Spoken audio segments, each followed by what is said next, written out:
Good day all, my name is Gabe Detchiner and today we will be discussing the application of the principles of inclusive education to create a supportive learning environment.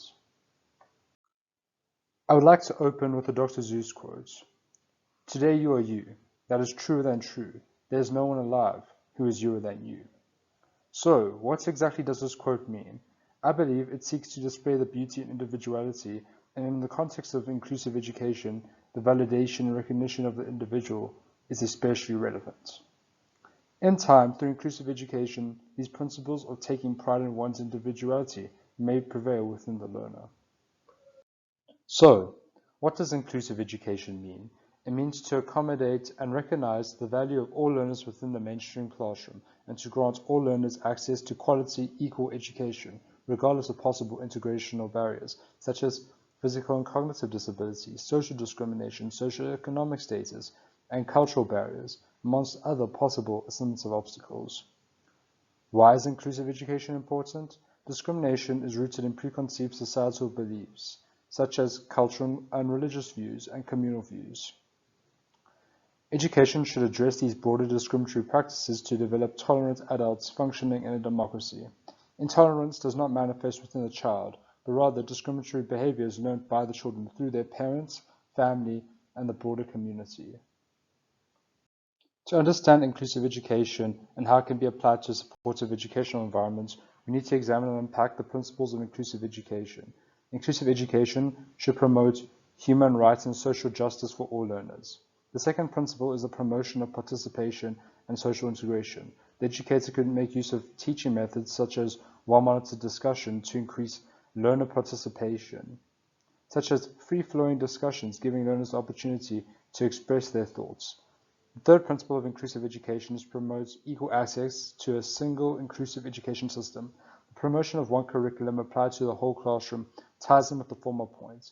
The curriculum should not be watered down to accommodate students with impairments, but rather inclusive education should seek to accommodate learners within the mainstream curriculum. Fifth, as stated earlier, discriminatory perceptions are rooted within the wider community. By addressing intolerance towards others in the classroom, we can hope to transform the broader society's intolerance towards others. Lastly, community responsiveness should be prioritized. Community responsiveness identifies the complexities of each community and uses methods that respect community members and allows a wide variety of community voices to be heard. Examining the barriers to inclusivity, intrinsic barriers are barriers to integration which originate within the learner. Examples of intrinsic barriers are physical impairments such as amputation, cerebral palsy, muscular dystrophy, etc., sensorial impairments such as deafness and visual impairments, neurological impairments such as ADD, sensory integration, and autism. Extrinsic barriers are factors that externally influence the learner. These can include poverty, criminal activity in the community, food insecurity, abuse, and discrimination rooted within the community.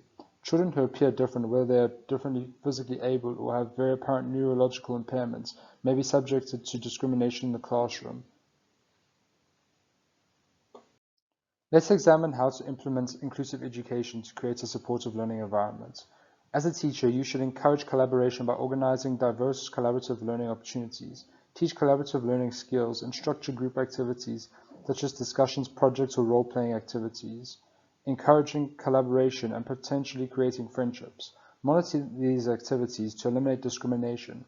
Reprimand discriminatory behavior by stating the appropriate behavior expected in the classroom and enforce this behavior. Be flexible and accommodating in your teaching methods, assessment, lesson plans, practices. Provide multiple ways for the students to engage with the learning material. Remember, your learners may be differently abled, so for example, having large engaging text projected or written on the board, or providing engaging video clips in conjunction with the traditional talk and chalk method may be beneficial in accommodating impairments and maintaining engagement. You need to empower your learners in the classroom. Celebrate achievements and affirm your learners. I would like to briefly mention Lev Vygotsky's zone of proximal development as a means of addressing learning barriers learners may experience. The zone of proximal development, as displayed on the right, seeks to demonstrate what a learner can do independently, what a learner can do with the assistance of a teacher. Over time, the learner will be able to navigate through these challenges and reach their full potential. Through the zone of proximal development, Individual barriers to learning are addressed and deep focused learning can take place. Finally, examining the principles of design for instruction to create a supportive learning environment should include the following. Education should be equitable. Instruction must be accessible and relevant to diverse learners.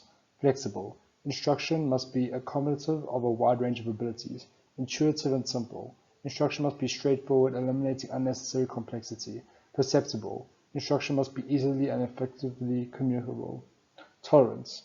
Instruction must anticipate and accommodate diverse pace and ability and be open to diverse interpretation. Low physical effort. Instruction must require low physical effort and eliminate unnecessary physical effort. Size and space. Instruction considers size and space for approach, reach, and manipulations. Community. The instructional environment must encourage collaboration between learners. Climate. Instruction must be inclusive and welcoming. Thank you for your time. Take care.